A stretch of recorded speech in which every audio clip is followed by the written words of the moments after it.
बिस्मिल्लाहिर्रहमानिर्रहीम। अस्सलाम वालेकुम किसान दोस्तों, आज की वीडियो में हम बात करेंगे शकरकंदी पर, जिसे स्वीट पोटैटो भी कहते हैं। ये कैसे काश्त की जाती है, कब काश्त की जाती है, इसे काश्त करने के लिए कितना बीज दरकार होता है, खादों का प्लान क्या होता है, पनीरी कैसे लगाते हैं, पैदावार कितनी हासिल होती है और कौन कौन सी वैरायटीज़ हैं, और हमारे किसान दोस्त इससे कितने लाखों रुपए मुनाफा हासिल कर सकते हैं। ये सारी बातें आज हम इस वीडियो में मुकम्मल आपके साथ तफसील के साथ बयान करेंगे। अगर आपने अभी तक हमारा चैनल सब्सक्राइब नहीं किया तो आप सब्सक्राइब कर लें। हम इस तरह की मालूमाती वीडियो लेकर आपके लिए आते रहते हैं ताकि आप भी हमारी इन वीडियो से फ़ायदा हासिल कर सकें। जी दोस्तों, बात करते हैं शकरकंदी पर। अजीज़ दोस्तों, ये एक मुनाफा बख्श फसल है जो कि जून के आखिर में या जुलाई अगस्त में इसको काश्त किया जा सकता है, और तकरीबन ये 3 से 4 महीने की फसल है। और अगर बीज की बात की जाए तो इसको पहले बीज लगाया जाता है, जो कि फरवरी या मार्च के महीने में शकरकंदी लेकर बीज लगाया जाता है, जो कि तकरीबन 15 किलो बीज शकरकंदी का 1 एकड़ लगाने के लिए तकरीबन दरकार होता है।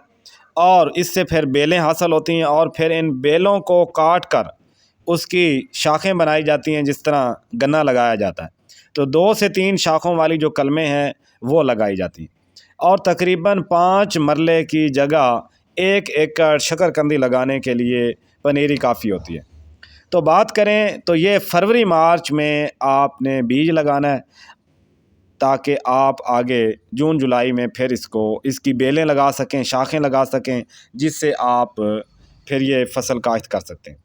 और बाज़ औक़ात जो है वो लोग कलमें ख़रीद लेते हैं जून जुलाई में, फिर इसको काश्त कर लेते हैं। तो इसी तरह अज़ीज़ दोस्तों, ये आप जून जुलाई में इसकी पनीरी जो है वो तैयार हो जाती है और लगाने के काबिल हो जाती है। तो इस तरह अगर बात करें तो इसकी जो वैरायटीज़ हैं, ये 2 वैरायटीज़ इसकी मेन है, सुर्ख और सफ़ेद। जो सफ़ेद शकरकंदी है इसकी पैदावार ज़्यादा होती है, और किसान दोस्त इसको ज़्यादा काश्त करते हैं, इससे ज़्यादा मुनाफा हासिल होता है। ये मैरा और रेतली ज़मीन पर ज़्यादा पैदावार देती है। ये आप देख सकते हैं, ये शकरकंदी है, ये कि अभी ये दिहाड़ी पर जो है ये बंदे लगाए हुए हैं, और ये कई के साथ ये सारा दिन ये खेलियों को जो है ये उल्ट पुल्ट करने के बाद इसको ये निकालते हैं। आपके सामने ये देख सकते हैं, इस तरह ये ढेर लगाते जा रहे हैं। शाम को इन्होंने बैग भर कर और पैक करके इन्होंने मंडी में पहुंचा देने। और कीमत की अगर बात की जाए तो ये तकरीबन आजकल जो रेट चल रहा है वो कम अज़ कम 2500 रुपये, 2000 से लेकर 2500 रुपये फ़ी मन इसकी कीमत चल रही है। और अगर बात की जाए इसकी पैदावार की तो 1 एकड़ से कितने मन पैदावार हासिल कर सकते हैं।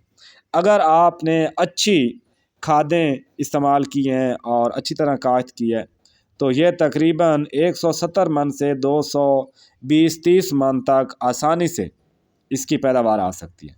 अगर आप 2000 का भी फ़ीम 1 मन लगाएं और 200 मन 1 एकड़ से पैदावार हासिल हो तो तकरीबन ये 4 लाख रुपया आसानी से बन जाता है। इसके लिए चिकनी और जो सख्त ज़मीन है वो मौजू नहीं है, वो कम पैदावार देती है, और ख़र्चा इस पर इतना ज़्यादा नहीं होता। कम खर्च में ये ज़्यादा मुनाफा आप कमा सकते हैं। 50 से 60 हज़ार रुपया इस पर जो है वो ख़र्चा आता है, और ज़्यादा इस पर यूरिया भी ज़्यादा इस्तेमाल नहीं करना। दूसरी फसलों की निस्बत इस पर कम यूरिया इस्तेमाल किया जाता है। और लगाते वक्त आपने खेलियाँ बनानी है, आप ये देख सकते हैं जिस तरह खेलियाँ बनाई हुई हैं। और मकई की या कपास की जिस तरह खेलियाँ निकालते हैं, इसी तरह आपने खेलियाँ निकाल कर हर 6 या 9 इंच के बाद कलमें लगाते जाना है। तो इस तरह ये आप फसल काश्त कर सकते हैं और अच्छा खासा मुनाफा हासिल कर सकते हैं। जी अज़ीज़ दोस्तों, अगर ये मालूमाती वीडियो आपको अच्छी लगी हो तो आप लाइक करें, चैनल हमारा सब्सक्राइब करें, ताकि आपको भी किसानों के मुतल्लिक़ हम जितनी फार्मिंग के मुतल्लिक़ वीडियोज़ बना रहे हों वो आपको बर वक्त मिलती रहें।